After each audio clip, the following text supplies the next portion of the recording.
Assalamualaikum warahmatullahi wabarakatuh. Selamat siang, salam sejahtera untuk kita semua. Yang terhormat yang menjuri lomba debat bahasa Indonesia. Orang bijak pernah berkata, ubahlah pikiranmu dan kau dapat mengubah duniamu. Sehingga saya Muhammad Antawan Kusuma selaku tim oposisi dalam mosi perdebatan, yakni Dewan ini percaya bahwa pendidikan yang berfokus pada pengembangan keterampilan dan praktik sosial lebih baik dibandingkan hanya berfokus pada kemampuan kognitif akademik. Dewan juri yang terhormat, sebelum saya menyampaikan argumen-argumen saya, sudah sepatutnya kita harus mengetahui apa definisi dari mosi tersebut. Yang pertama, pendidikan merupakan sebuah sistem edukasi yang berfokus pada pembelajaran, pelatihan, dan bimbingan. Selanjutnya, fokus merupakan keadaan di mana kita harus berkonsentrasi tanpa menghiraukan gangguan apapun. Dan selanjutnya, pengembangan keterampilan merupakan suatu proses agar memiliki kemampuan yang dapat berpikir secara kreatif dan dapat menerapkannya. Dan praktik sosial merupakan implementasi kegiatan yang dilakukan dengan orang lainnya. Selanjutnya, kemampuan merupakan tolak ukur seseorang dalam melakukan suatu hal.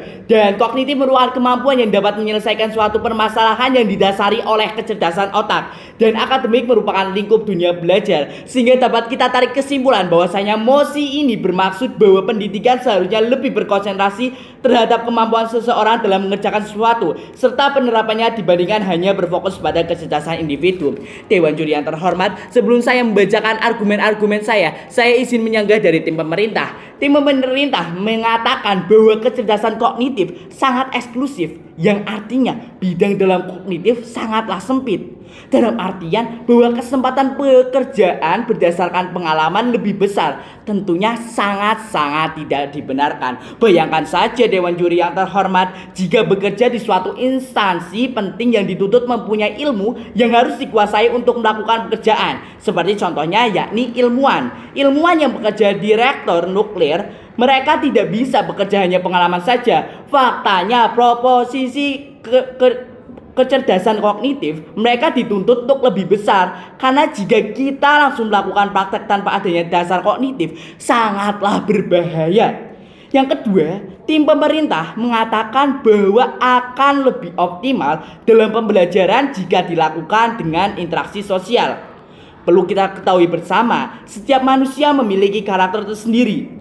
Metode studi saya dan Anda bisa saja berbeda. Kita tidak bisa menganggap semua orang harus menggunakan metode pembelajaran berbasis keterampilan, di mana melibatkan interaksi sosial.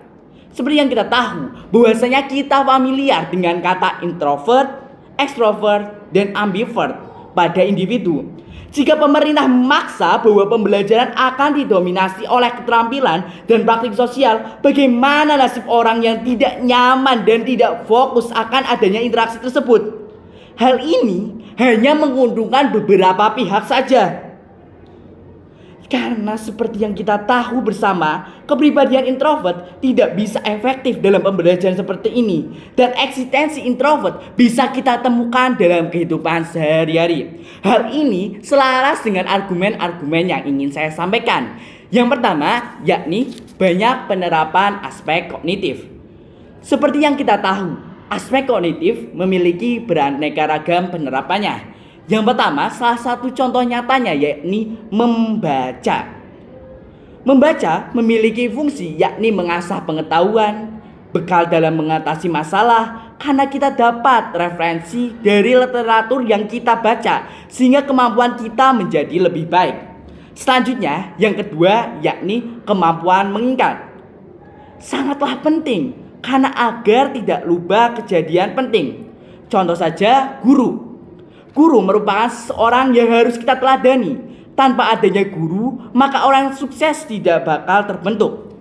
Bayangkan saja jika guru lupa dengan materi-materi yang sudah diajarkan, maka siswanya juga gemas. Dan maka siswa-siswa tersebut semakin tidak percaya dengan adanya guru, sehingga dia mau belajar di mana.